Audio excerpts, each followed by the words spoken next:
You know, things have changed so much over time. It used to be 40 years ago, 50 years ago, there were only a handful of people who were living alone.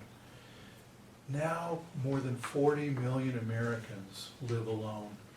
Now, some of them are lonely, a lot of them aren't. A lot of them like being alone. A lot of them like having the freedom to go where they want to go, do what they want to do without the encumbrances of connections to other people.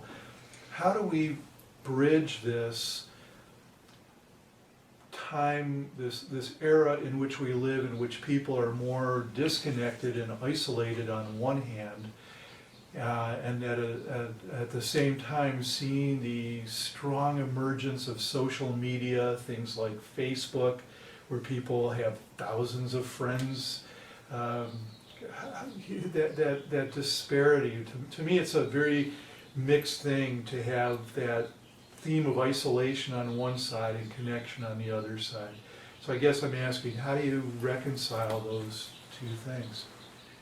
Well, there's so many variations on that theme of loneliness and togetherness. And the problem is how to coordinate them. You know, you think, when you speak about something like the internet phenomenon, which is a wild development, and one which tells us so much about how what I'm talking about is necessary for people, because they're going to create it in their own ways. And right now they're doing it on a very, what shall I call it, unformed, chaotic, almost chaotic basis, without much organization, and without much of an opportunity to transform the connections they're making in the technological sphere into an actual face-to-face physical engagement together. Those are separate skills, aren't they? They're separate but not incompatible. Right. And the problem is how to coordinate them. So if we get the feeling of community that wipes out individuality, we're not doing well enough. If we get individuality that wipes out community, we're not doing well enough. So the challenge is how to coordinate them. And what I'm proposing, I think, is a vehicle for bringing them together, because in these communities, you could call them large groups that I'm proposing. You've called them life-focused. Life-focused communities, yes. Yeah. Yes. In these communities, there's a directed intention to have generalized themes which are generally important for everybody in the room, with opportunity to express the ways in which these themes reside in their own lives. So like if we talk about such a theme as, let's say, the importance of home, everybody has some sense of needing home, and everybody has a different sense of it from everybody else.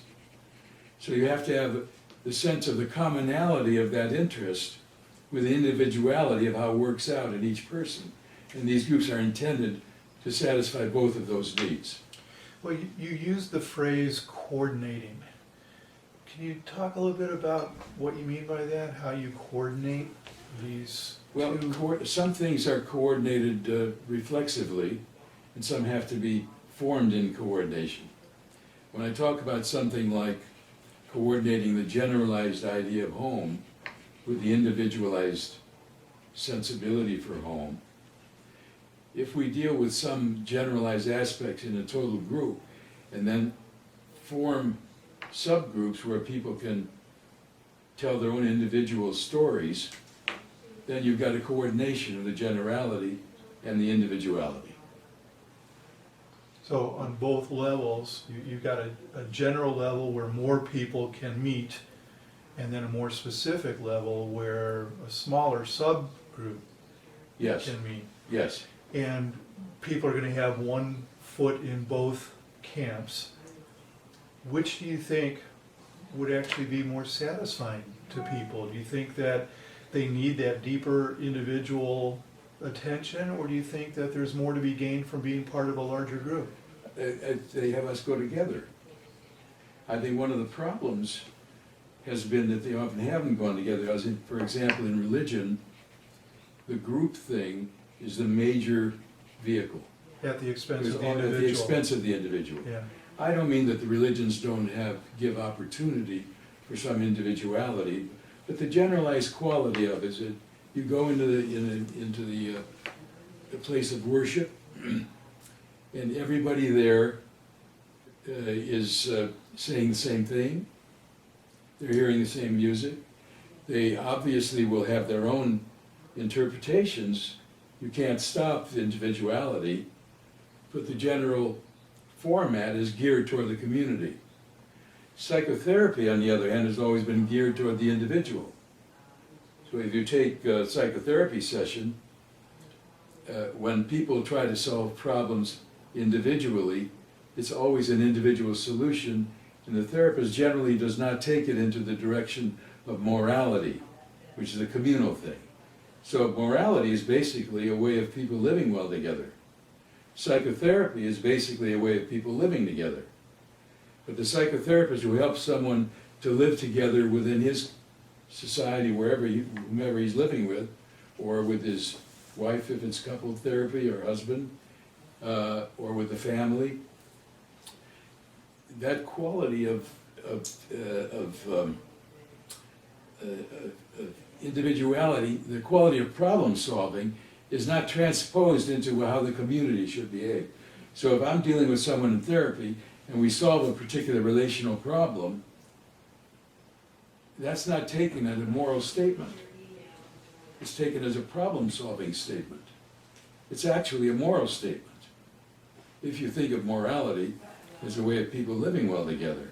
The only difference is that in the individual problem-solving, it's not placed into a communal relevance. We're missing the boat on that in psychotherapy. It should be transformed into a morality, and we in psychotherapy should be the purveyors of a new morality. That morality would have to include a very difficult morality that we call moral relativity. And I write in the book about the difference between those and how we can resolve it, but that's a fundamental challenge, to resolve morality with individuality as well as solving community with individuality. obviously there's a large element of conformity that would have to take place in any community that you're going to be a part of. There will be morals, there will be rules for how this community works. How does the community evolve? How does it continue to stay on a growth-oriented path that allows the community to keep transforming itself and expanding itself?